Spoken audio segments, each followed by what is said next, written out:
एक बार धर्मराज युधिष्ठिर ने ज्ञान के विस्तार के लिए श्री कृष्ण जी से कहा कि हे भगवान, भाद्रपद माह के शुक्ल पक्ष की जो एकादशी है उसका क्या नाम है, इसकी विधि तथा इसका महात्म्य हम सभी को बताएं। तब भगवान श्री कृष्ण कहने लगे कि इस पुण्य स्वर्ग और मोक्ष को देने वाली तथा सभी पापों का नाश करने वाली एकादशी को उत्तम वामन एकादशी भी कहा जाता है। साथ ही साथ इसे जयंती एकादशी और इसको वामन एकादशी भी कहा जाता है।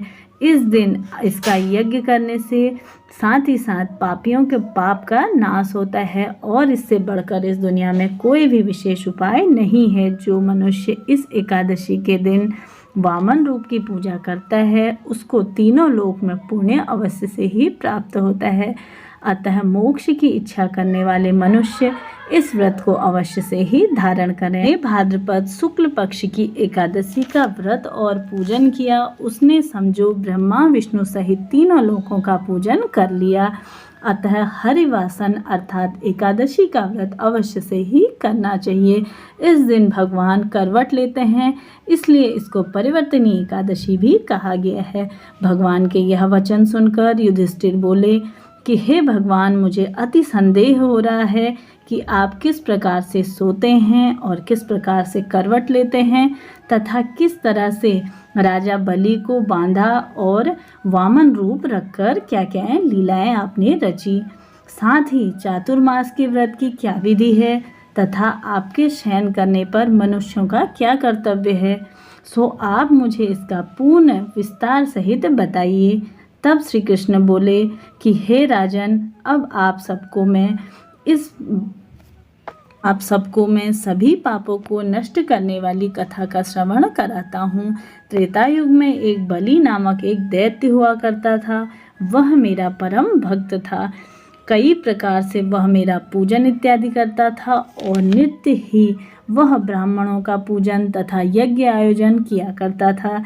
लेकिन इंद्र ने द्वेष के कारण उसे इंद्रलोक तथा सभी देवी देवताओं को उसने जीत लिया।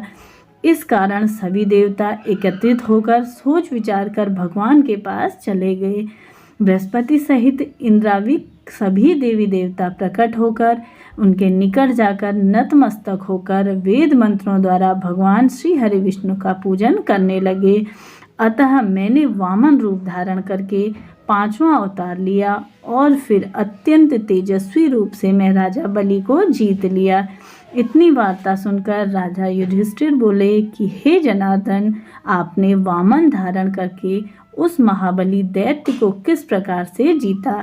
तब श्री कृष्ण बोले कि मैंने वामन रूप धारण करके बलि से 3 पग भूमि की याचना करी। तभी मैंने उससे कहा, बलि से 3 पग भूमि की याचना करते हुए कहा कि ये मुझको 3 लोक के समान है। हे राजन, यह तुमको मुझे अवश्य ही देनी चाहिए।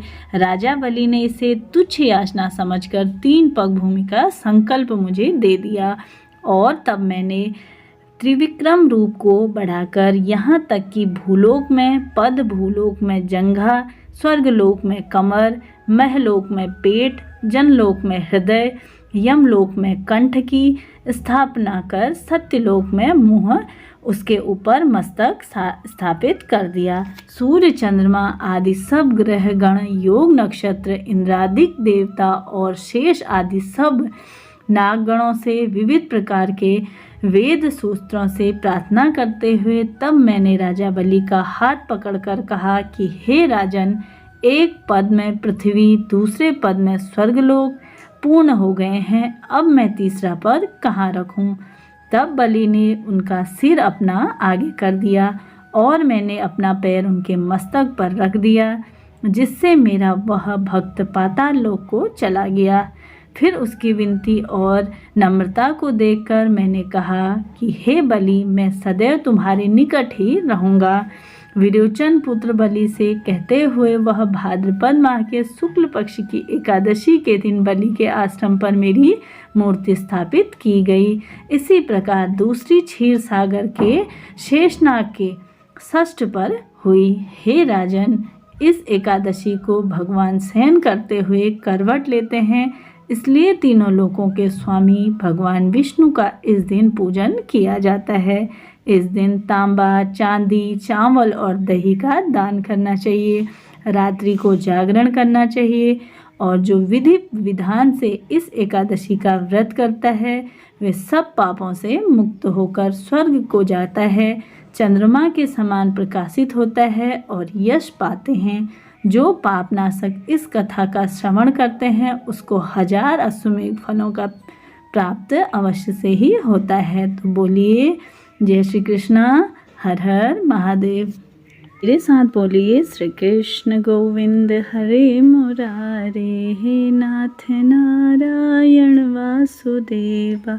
ओम कृष्णाय नमः, ओम वासुदेवाय नमः। इनमें से यह कोई सा भी सरल मंत्र आप पूरा दिन स्मरण करते हैं तो श्री हरि विष्णु की कृपा आप पे सदा सर्वदा ही बनी रहती है।